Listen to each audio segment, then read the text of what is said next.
You know the feeling. We've all been there, right? You're staring at a product online, and you're just wondering, is it really as good as it looks? Well, today, we're going under the hood. We are going to dissect a seemingly simple product page for some artificial flowers and treat it like an artifact, something we can decode to find the hidden stories it's trying to tell us. So let's dive in. Look at this. Every single thing on this page, from the glossy photos to the star ratings, it's all a piece of a bigger puzzle. The real question isn't just, hey, should I buy this? It's more like, what is the complex story I'm actually reading right now? Let's break it down. Okay, first things first. We have to understand the narrative that the seller is building. This is their story, the official one, the one that's designed to solve a problem for you and just maybe create a little bit of an emotional connection to the product. The language here is absolutely key. Listen to that. We're not just buying fake flowers. We're buying an experience. The seller is using these loaded words like elegance and delicate beauty. This is marketing 101, right? They're selling you an ideal, an emotion, long before you ever see the actual thing. And this is how they build that promise. It's actually pretty brilliant. The seller just systematically lists out every potential desire or, every pain point a customer might have. Are you worried they'll look fake? Don't worry, they've got unparalleled realism. Worried they'll look a little thin? Nope, a stunningly full bloom. Don't have a green thumb? Hey, they're maintenance-free. It's this carefully built argument for a perfect, problem-free product. Okay, so that's the seller's perfect pitch. But right after that, we get a much, much more complicated story, the one told by hundreds of other customers. And this, my friends, is the world of social proof. And at first glance, things look pretty good. A 4.3 out of 5 from over 1,300 ratings. For most of us, that's the first number we see, and it feels like a pretty solid green light. That's designed to be a quick, simple, reassuring signal. But is it the whole story? Yeah, not quite.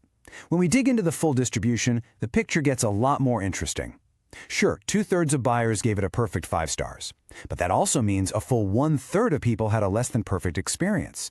In fact, 10% of all buyers gave it a 1 or a 2-star rating. Suddenly that simple 4.3 doesn't feel so simple anymore, does it? And this is where it gets really fascinating.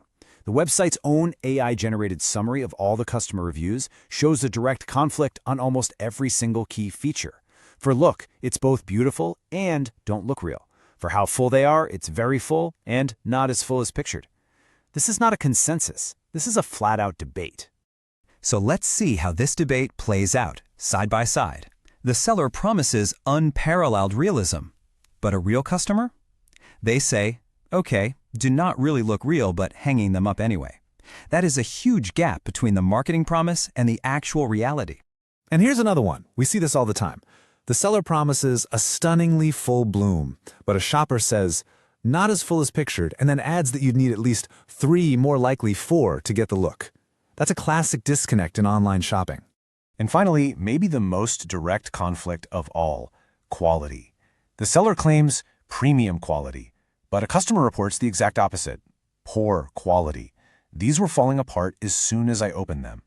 When you put these next to each other, you can really see the battlefield of perception that exists on every single product page. Now, beyond the seller's pitch and the customer reviews, there's actually a third layer of information here. It's kind of like the fine print. These are the hidden clues that, let's be honest, most of us just scroll right past, but they can be incredibly revealing.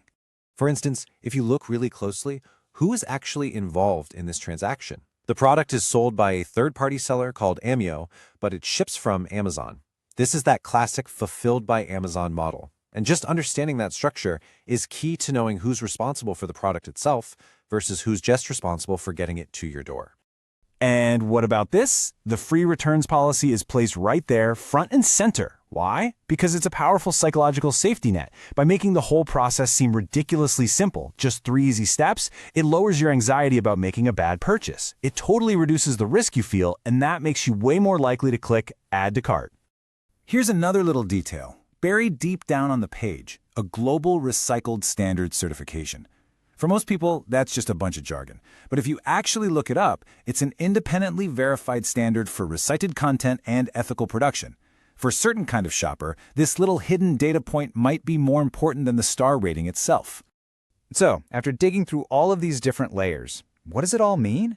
Well, it puts the modern shopper in a pretty tough spot, trying to navigate this information battlefield.